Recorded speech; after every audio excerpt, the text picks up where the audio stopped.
ప్రభుత్వాన్ని పడగొడతామంటే చూస్తూ ఊరుకోం. కేసీఆర్ నాటిన కలుపు మొక్కలను ఏరిపారేస్తామంటూ బీఆర్ఎస్పై విరుచుకుపడ్డారు సీఎం రేవంత్. తెలంగాణలో కాంగ్రెస్ అధికారంలోకి వచ్చి ఈరోజు 100 రోజులు పూర్తయిన సందర్భంగా ఆయన కేసీఆర్పై సవాలెత్తారు. తమ ప్రభుత్వాన్ని పడగొడతామంటే చూస్తూ ఊరుకోమని హెచ్చరించారు. తాము గేట్లు తెరిస్తే బీఆర్ఎస్ ఖాళీ అవుతుందన్నారు. 100వ రోజు ఒక గేటు మాత్రమే తెరిచామని, అవతలి వర్గం ఖాళీ అయినప్పుడు గేట్లు తెరిచినా మూసినా ఒకటేనని సీఎం రేవంత్ రెడ్డి ఎద్దేవా చేశారు.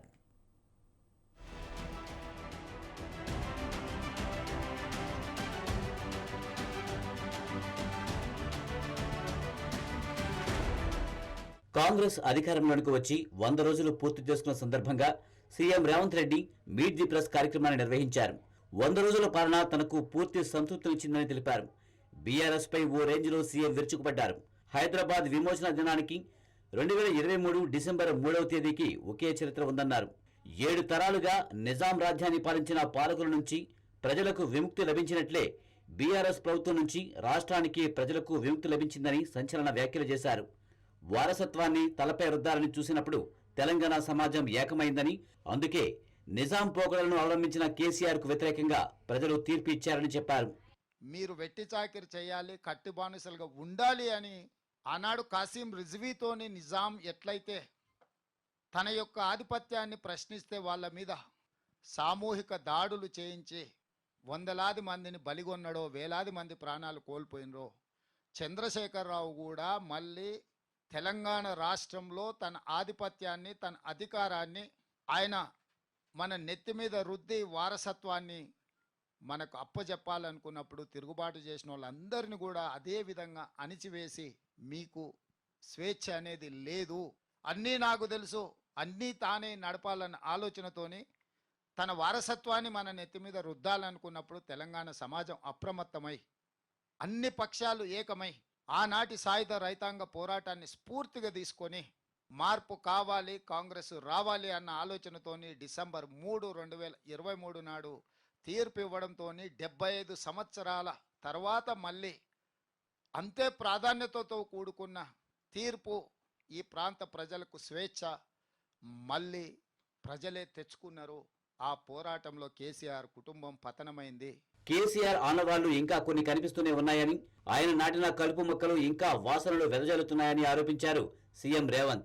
ఆ కలుపు మొక్కలను పీకేసే పనిలో ఉన్నామని చెప్పారు. ఇప్పటికే కొన్ని కలుపు మొక్కలను తొలగించామన్నారు. రాష్ట్రంలో గంజాయి మొక్క అనేది లేకుండా చేస్తామని హెచ్చరించారు. తెలంగాణ వచ్చాక కేసీఆర్ తన ఆధిపత్యాన్ని చెలాయించారని, తెలంగాణ సంస్కృతిని మొత్తం మార్చేశారని ఆగ్రహం వ్యక్తం చేశారు. ఉద్యమంలో టీజీ ఉంటే ఆయనకు అనుగుణంగా టీఎస్ ను తీసుకువచ్చారని మండిపడ్డారు. తెలంగాణ సంస్కృతి మీద జరుగుతున్న దాడిని, తెలంగాణ ప్రజల యొక్క ఆకాంక్షల్ని గుర్తుపెట్టుకొని మా ప్రభుత్వం టీజీని మళ్ళీ టీజీగా కేంద్ర ప్రభుత్వం నుంచి అనుమతి తెచ్చి అమలు చేసినాము. ఉచిత కరెంట్ ఇచ్చిన గొప్పలు చెప్పుకుంటున్నప్పుడు ఈ తన్నీరుకు ఆ మాత్రము అవగాహన లేదా? ఈరోజు మేము అట్లా ఇచ్చినమో లేదో ఇప్పుడు మాకు ఆదేశాలు జారీ చేసిండు, నువ్వు ముందుగాల పైసలు కట్టు, తర్వాత 0 బిల్లు అని. అందుకే ఈ గంజాయి మొక్కల్ని పీకే పని మీద ఉన్న, కలుపు మొక్కల్ని పీకుతూనే ఉన్నా కానీ ఇంకా ఎక్కడ పడితే అక్కడ నాటి పెట్టిండు. అవిగా ఎట్లా వెదజల్లుతున్నాయి వాటి పరిమళాలంటే ఊహించని విధంగా వెదజల్లుతున్నాయి. అయినా ఏం ఊరుకోను, రోజుకు 18 గంటలు పని చేస్తూనే ఉంటా, ఈ గంజాయి మొక్కల్ని పీకేస్తా. మొత్తానికి సమూలంగా గంజాయి మొక్క అనేది తెలంగాణ రాష్ట్రంలో ఉండనివ్వను. 6 నెలల్లో కాంగ్రెస్ ప్రభుత్వం కూలిపోతుందని బీఆర్ఎస్ నాయకులు అంటున్నారని, తమ ప్రభుత్వాన్ని పడగొడితే చూస్తూ ఊరుకుంటామని రేవంత్ రెడ్డి ప్రశ్నించారు. 8 సీట్లు ఉన్న బీజేపీ, 39 సీట్లున్న బీఆర్ఎస్ ఏ విధంగా మా ప్రభుత్వాన్ని పడగొడుతుందని నిలదీశారు. తాము గేట్లు ఓపెన్ చేశామని, ఇక బీఆర్ఎస్ లో ఎవరు ఉండరని, ఆ పార్టీ మొత్తం ఖాళీ అవుతుందన్నారు. చివరకు బీఆర్ఎస్ పార్టీలో కేసీఆర్, కేటీఆర్, హరీష్ రావులు ముగ్గురు మాత్రమే ఉంటారని సీఎం రేవంత్ రెడ్డి అన్నారు. కుక్క కాటుకు చెప్పు దెబ్బ అని పెద్దలు చెప్పిండ్రు, కొట్టకుట్టు ఊరుకుంటామా? కొడతాం కదా. నేను ముందే చెప్పినా కదా, సరే మీరు తారీఖు పెట్టుర్రి చెప్తా కదా అని. అందుకే ఈరోజు మొదలు పెట్టిన, మీరు ఇంకా చూసినట్లేరు. 100వ రోజు మొదలు పెట్టిన, 100 రోజుల పరిపాలన మీదనే పెట్టిన. నిన్నటి కోడ్ రానంత వరకు ముఖ్యమంత్రిగానే వ్యవహరించిన. ఎందుకంటే చాలా నిబద్ధతతోని రోజుకు 18 గంటలు ప్రతిరోజు పనిచేసిన 100 రోజులు. అవతల ఖాళీ అయినాక ఇక మూసినా తెరిచినా ఒకటే కదా. గేట్ ఓపెన్ అయింది మిత్రమా, పొద్దున గేట్ ఓపెన్ చేసి ఒక్క గేట్ తెరిచిన, మొత్తం తెరవాలి. Present MLA, present MP already gate open చేసినాం. రైతు భరోసాపై తెలంగాణ సీఎం రేవంత్ కీలక ప్రకటన చేశారు. భవిష్యత్తులో రైతు భరోసా గొట్టలు, చెట్లు, లేఅవుట్లకు ఇవ్వడం కుదరదని చెప్పారు.